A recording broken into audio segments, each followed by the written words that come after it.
Hello, Auxiliary here again. And in today's video, I'm going to cover the spaceport, my tips, tricks, and how all those numbers work for the New Frontiers DLC for Tropico 6. If you like these kind of videos, leave a like. If you have questions, leave a comment below. And please subscribe to my channel so you're notified of all my upcoming videos. So the spaceport is a major part of the New Frontiers DLC. And what I'm using today is the Race to Mars scenario to give an all-encompassing overview of the spaceport. But please keep in mind, based on the individual scenarios, some or all of the options you see today will not be available, and there could be different missions. In the space configuration screen, this is more of a summary of how your current spacecraft is going construction wise, but you can select your mission here. I'm just going to leave it on the colonize Mars. The second option here, and this is really the key part here, this will tell you what components you're going to include with your spacecraft. So you got to include a crew cabin. So the first number is its empty weight. So if you don't fill it or use it at all, this is just what its empty weight is. And the second number is if you fill it, this is what number of weight towards the overall aircraft it's going to count as. So if I select comfortable cabin and fill it with 100 people, it's going to count as 300 tons. The next part is risk level. So all missions have risk. There is going to be issues that you're going to have to make a decision on, uh, especially when you're doing your mission to Mars. But if you have additional risk, like plus 50, plus 50, or plus 100, and this is all cumulative based on what you select, then the issues you're going to have along the way can be more severe. So instead of having to give up 10 cargo or one crew member, you might have to give up 50 crew members and 150 cargo, or you might have what I dread, unforeseen consequences. If you get those as one of the options and you have another option that doesn't have it, select that other option. Else, if you have all unforeseen consequences, but you have your patch it after launch, use your patch after launch. Because unforeseen consequences, it can range anywhere from nothing to a delay in your mission, space asteroids hurtling towards Earth, which can start things on fire in your city, or it can permanently end your mission and you got to start all again. And I have had each one of those happen to me before. So by not including risk in your components, you can reduce those chances. The last number here is if I construct this item, what will it add? In this case, it'll add 100 crew. The next one is cargo hold. So you can include cargo to go along, which you can then like jettison as you go along. Um, so that you can keep your mission going along.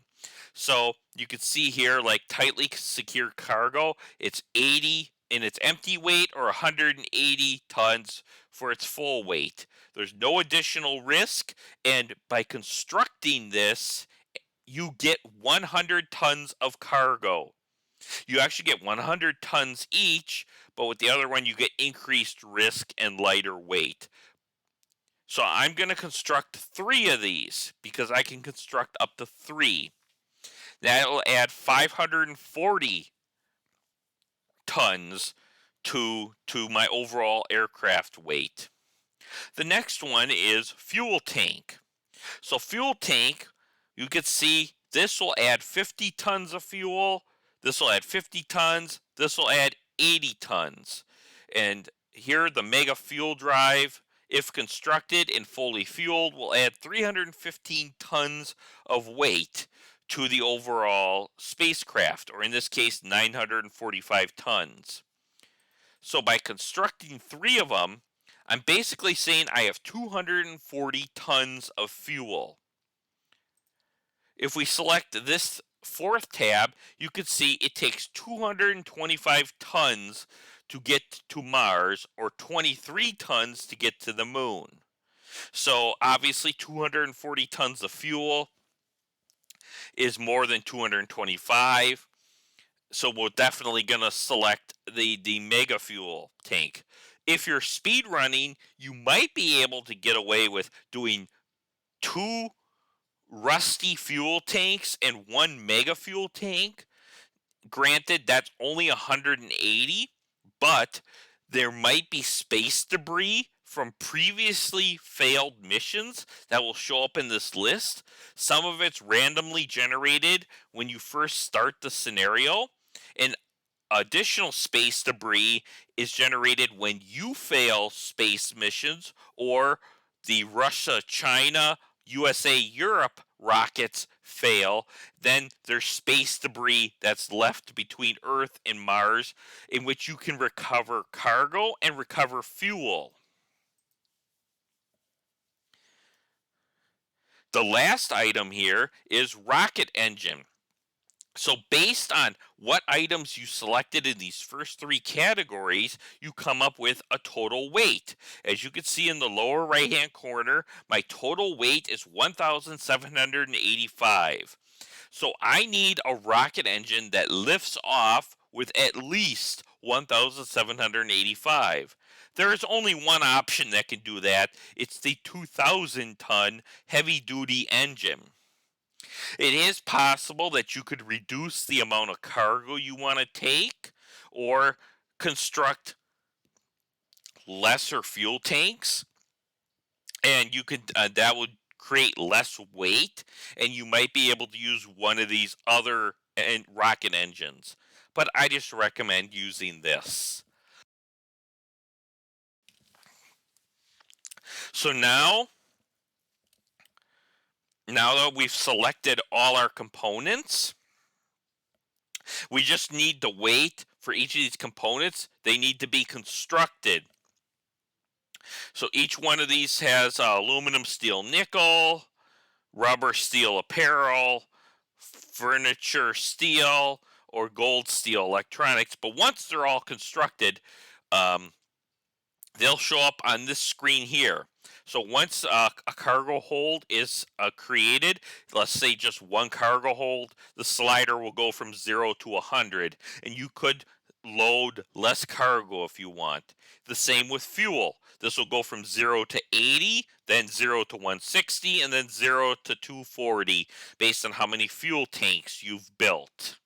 And you can load less fuel if you want, but I don't recommend it. And finally, crew. This can go from 0 to 100, or 0 to 300, or 0 to 10, depending on what you select to build, or if you move this slide ruler. Then you can select what kind of people you want to send. If you want to send broke people, uneducated people, or maybe a certain faction, which might be a requirement. I like to always select at least these three options to get these people that might be dragging down your city off into space. It's a way of reducing the homeless and unemployed and criminals off of your island.